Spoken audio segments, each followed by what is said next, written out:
country that became the next dominant country in the modern period of Western history following Portugal was Spain.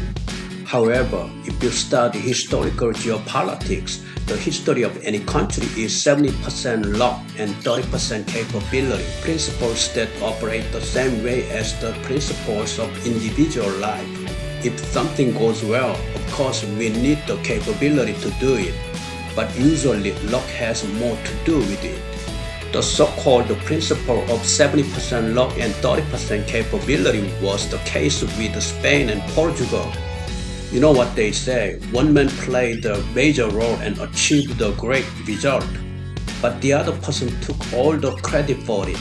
The talent was shown by Portugal, but the big jackpot was taken by Spain.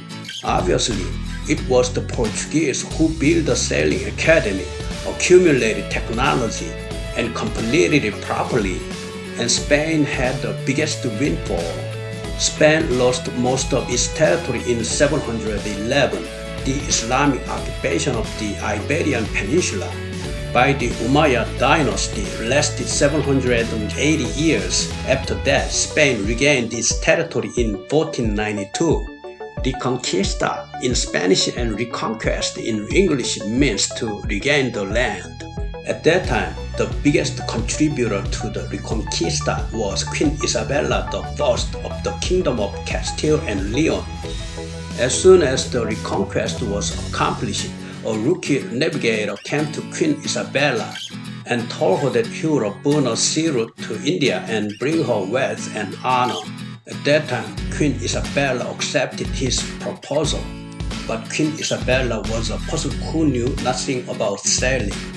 However, the reckless courage and the ignorant navigator and the absurd investment of the unquestioning investor combined to create a jackpot later.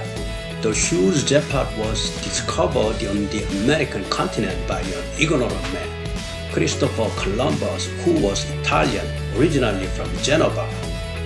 Since childhood, he had been interested in sailing and had a little experience in sailing, so he dreamed of pioneering an Indian route and wrote a plan.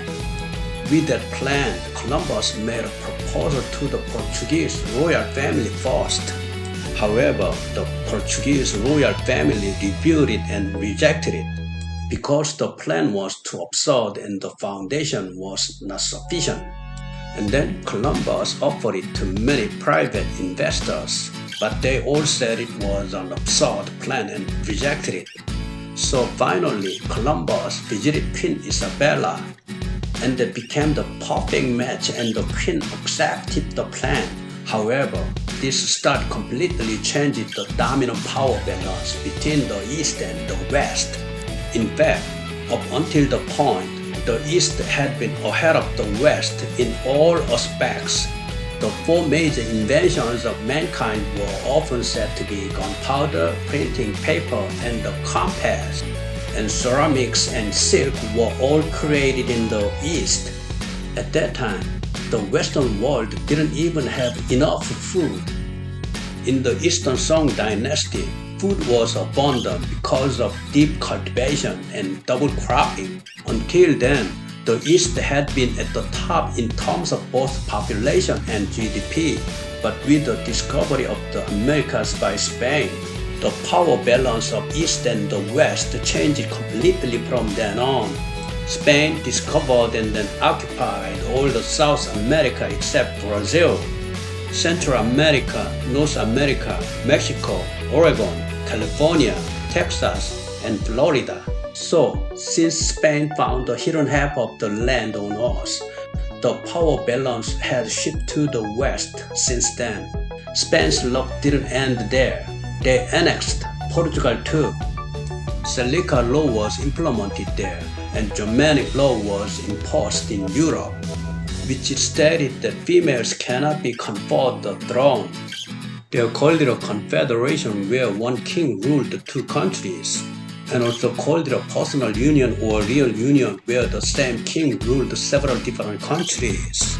Under Germanic law, Spain's annexation of Portugal was in effect between 1580 and 1640. So Spain occupied all of the many vast land colonized by Portugal, and they acquired the land without any effort. But the prosperity and glory of the Spanish didn't last long. Suddenly, what the Spanish did, like the nouveau riche, is that they squandered wealth on very unproductive matters. Because of the influx of so much wealth, most of the money was wasted on decorating the inner and outer cathedral. They once decorated the walls of the cathedral with silver or gold, and they were wasting a lot of money on the armada, which they called the Invincible Fleet, and they were building several huge ships. After that, whether because they had the inferiority complex of those who become rich late, or to make the Pope look better, they called themselves the guardians of the Catholic Church. So they interfered too much in religious wars, etc., and eventually squandered the national treasury and went to the verge of bankruptcy. So they ended up borrowing huge amounts of money from the Netherlands. Finally, Spain's wealth and glory ended here.